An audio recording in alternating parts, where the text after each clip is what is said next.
Avez-vous l'impression que quelque chose de grand est sur le point de se produire ? La Russie est confrontée à une crise sans précédent. Et, cette fois, même la puissante machine de propagande du Kremlin ne peut cacher la vérité.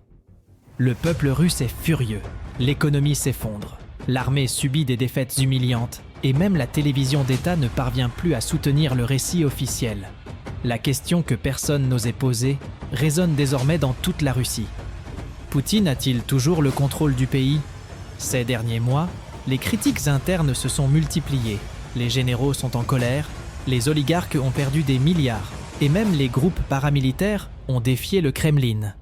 Mais le pire est peut-être encore à venir. Assistons-nous aux premiers signes de la fin de l'ère Poutine ? Préparez-vous, car ce que nous allons révéler dans cette vidéo pourrait complètement changer votre façon de voir la guerre en Ukraine et l'avenir de la Russie. Et si vous souhaitez rester au courant de tout ce qui se passe, abonnez-vous à la chaîne et activez la cloche de notification. Les informations que nous allons partager ici sont fondamentales pour comprendre ce qui va arriver. Alors restez jusqu'à la fin, car ce qui se passe dans les coulisses pourrait être bien plus explosif que quiconque ne l'imagine. Vladimir Soloviev, l'un des propagandistes les plus influents du Kremlin, a surpris le public en appelant à sa démission lors de son émission de télévision d'État. Ce commentaire inattendu et brutal a immédiatement choqué les téléspectateurs, soulevant des questions sur le niveau de contrôle que Poutine exerce encore sur les médias. Pendant des années, Soloviev a été un pilier du discours pro-Kremlin, défendant la guerre en Ukraine et justifiant sans hésitation les actions de la Russie. Mais maintenant, quelque chose a changé. Les fissures dans le discours officiel commencent-elles à s'élargir ? Le gouvernement russe a toujours traité les médias comme un instrument de domination, réprimant les journalistes et faisant taire les opposants. Mais l'émergence de critiques au sein même de la télévision d'État indique que les tensions internes ont atteint un point critique. Comment expliquer qu'un porte-parole loyal comme Soloviev, qui il n'y a pas si longtemps défendait Poutine bec et ongles, propose aujourd'hui un changement de direction ? Cela pourrait-il être le signe que le mécontentement grandit parmi ceux qui défendaient jusqu'alors aveuglément le régime ? L'opinion publique russe commence à se rendre compte que le récit officiel ne correspond pas à la réalité des faits. Si même les plus grands alliés du Kremlin ouvrent un espace d'interrogatoire, cela signifie que la protection des médias d'État n'est plus absolue. Et si les critiques continuent, qui sera le prochain à contester la version officielle du gouvernement ? Les réseaux sociaux, même censurés, regorgent déjà de théories sur l'avenir de Poutine et sur l'impact de la guerre sur la société russe. Mais si Soloviev a osé franchir ce pas, cela suggère que quelque chose de bien plus important se trame dans les coulisses. La question est maintenant, qu'est-ce qui va être révélé exactement ? La Russie a toujours traité les médias d'État comme un outil de pouvoir, faisant taire les voix dissidentes et promouvant un récit unique sur la guerre en Ukraine. Mais ce qui est arrivé à Soloviev montre que même les visages les plus loyaux du régime ne sont pas à l'abri des pressions internes. Le choc de l'opinion publique a été immédiat, et les analystes politiques spéculent déjà sur ce qui a pu motiver cette apparente rébellion. S'agit-il d'un dérapage passager ou d'un signe que même la propagande du Kremlin ne parvient plus à maintenir l'illusion de la stabilité ? Les médias sociaux ont été le théâtre d'un débat sur les conséquences possibles de cette déclaration. Et la question qui se pose est la suivante. Poutine permettra-t-il que des critiques de ce type deviennent monnaie courante à la télévision d'État ? Historiquement, toute manifestation publique qui défiait le gouvernement était rapidement censurée. Mais aujourd'hui, avec une guerre épuisante et des pertes irréparables, même les partisans les plus fidèles commencent à montrer des signes de fatigue. Si l'un des plus grands porte-parole du Kremlin a exprimé des doutes, qu'en est-il des millions de Russes qui ne croient plus aux promesses de victoire ? Pendant des décennies, la Russie a exercé un contrôle strict sur les médias, transformant les journaux, les chaînes de télévision et les plateformes numériques en de simples instruments de propagande d'État. Toute tentative de contestation était rapidement écrasée par la censure, les arrestations ou, dans les cas extrêmes, des accidents mystérieux.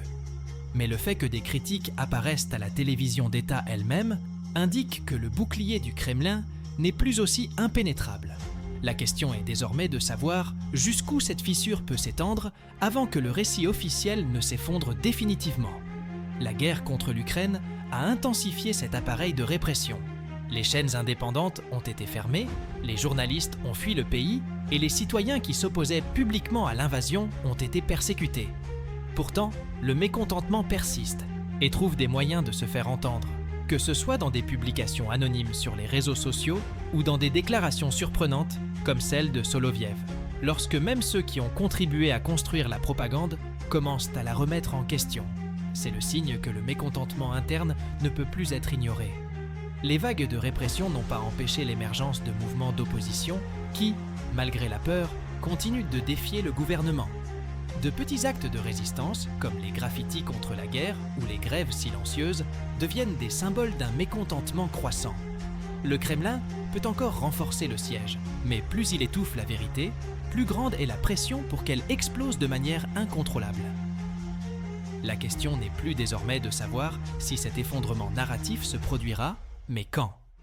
Lors d'un événement sans précédent dans l'histoire militaire moderne, l'Ukraine a réussi à envahir le territoire russe en août 2024, capturant 28 villes dans la région de Koursk.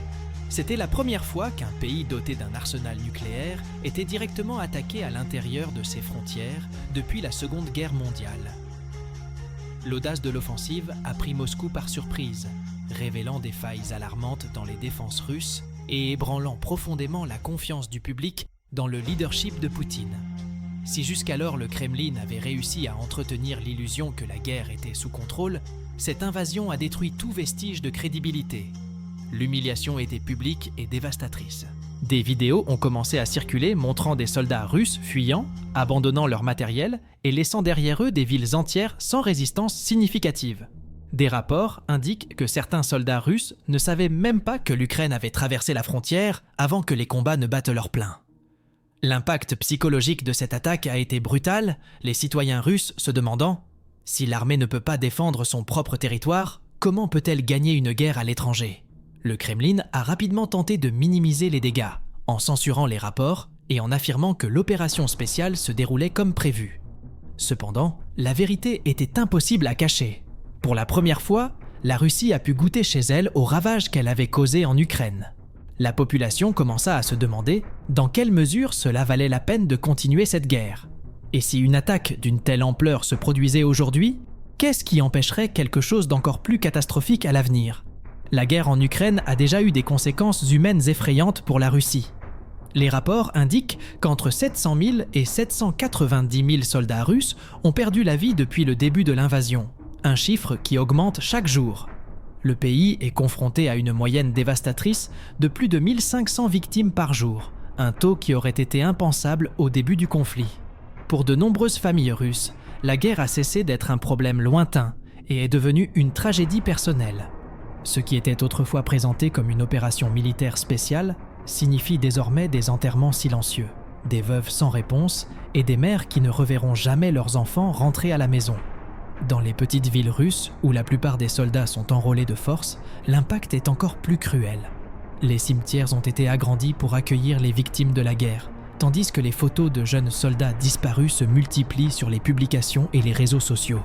Le Kremlin tente de cacher l'ampleur réelle des pertes, mais les familles ne peuvent plus rester silencieuses. Des manifestations silencieuses ont commencé à émerger, les mères exigeant des réponses sur le sort de leurs enfants et se demandant si cette guerre a une réelle justification. Le récit selon lequel la Russie est en train de gagner devient de plus en plus difficile à soutenir lorsque le prix de cette victoire est la perte d'une génération entière d'hommes.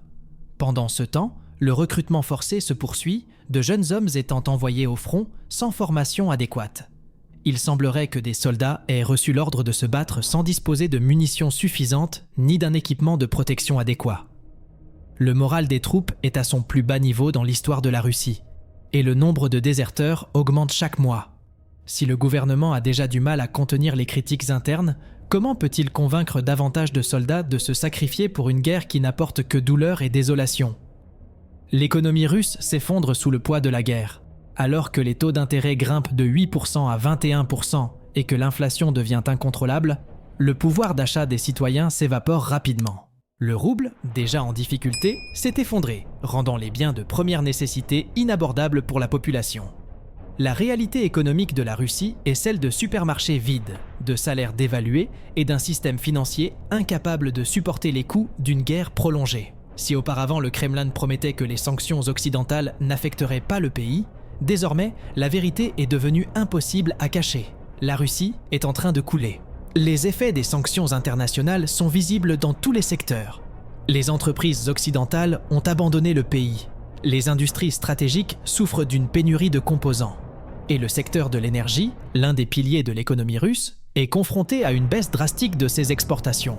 Les banques russes sont de plus en plus isolées du système financier mondial, ce qui rend les transactions internationales difficiles.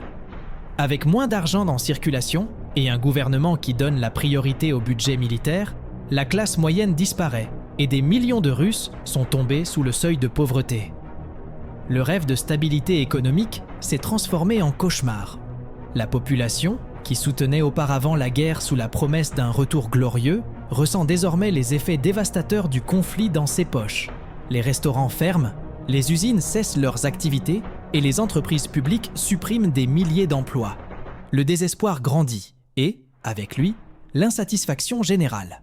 Combien de temps le peuple russe acceptera-t-il de sacrifier son avenir pour soutenir un conflit qui n'a apporté que la ruine ? Si l'effondrement financier continue à ce rythme, que restera-t-il aux citoyens à part la révolte ? Pendant des années, Poutine a dirigé la Russie avec un équilibre délicat entre les intérêts de l'élite économique et ceux de l'armée. Cependant, avec l'échec de la guerre en Ukraine et l'effondrement économique, cet équilibre a commencé à s'effriter. Les oligarques, autrefois alliés fidèles, voient désormais leur fortune s'évaporer sous les sanctions internationales et l'isolement économique. Beaucoup ont perdu l'accès à leurs actifs à l'étranger. Leurs entreprises sont en ruine et la patience est à bout. Il y a des rumeurs de réunions secrètes entre de puissants hommes d'affaires qui ont autrefois soutenu le régime, discutant de savoir s'il vaut toujours la peine de soutenir Poutine ou s'il est temps de chercher des alternatives. Pendant ce temps, dans le secteur militaire, le mécontentement grandit. Les généraux marginalisés dans les décisions stratégiques et les commandants de troupes épuisés commencent à s'interroger sur le véritable but de la guerre. Des troupes mal équipées, des commandants sans autonomie et des stratégies défectueuses ont conduit au désastre sur le champ de bataille. Des rapports indiquent que les officiers supérieurs sont déçus par le leadership de Poutine et que certains cherchent déjà des moyens de sauver leur peau si le régime commence à s'effondrer. La confiance dans la chaîne de commandement se détériore et, historiquement, lorsque les dirigeants militaires perdent confiance dans leur chef, la fin devient une question de temps. La combinaison d'oligarques mécontents et de personnel militaire frustré crée un scénario dangereux pour Poutine. Si les deux groupes décident d'agir ensemble, un coup d'État interne pourrait devenir une réelle possibilité. La question qui se pose est la suivante. Combien de temps le président russe sera-t-il capable de maintenir son poste sans le soutien des deux bases qui soutiennent son gouvernement depuis plus de 2 décennies ? Et si ceux qui l'ont aidé à consolider son pouvoir décidaient qu'il était temps de retirer le roi de l'échiquier ? Au vu de tout cela, la question demeure. Poutine sera-t-il en mesure de garder le contrôle ou assistons-nous au début de la fin de son règne ? Avec son économie en déclin, son armée affaiblie et même ses alliés montrant des signes de mécontentement, la Russie se dirige vers un point de non-retour. Mais quelle pression le Kremlin peut-il maintenir avant que tout ne s'effondre ? Maintenant, je veux connaître votre avis. Pensez-vous que Poutine a encore la force de rester au pouvoir ? Ou est-ce juste une question de temps avant que quelque chose de plus grand ne se produise ? Le peuple russe va-t-il enfin se soulever contre la guerre ? L'armée va-t-elle agir ? Laissez votre commentaire ci-dessous, je veux vraiment savoir ce que vous pensez de cela. Et si vous souhaitez continuer à suivre cette histoire et comprendre toutes les évolutions de ce conflit, n'oubliez pas de vous abonner à la chaîne et d'activer les notifications. Les prochains chapitres de cette crise sont sur le point de se dérouler et vous voudrez être conscient de chaque détail. On se retrouve dans la prochaine vidéo.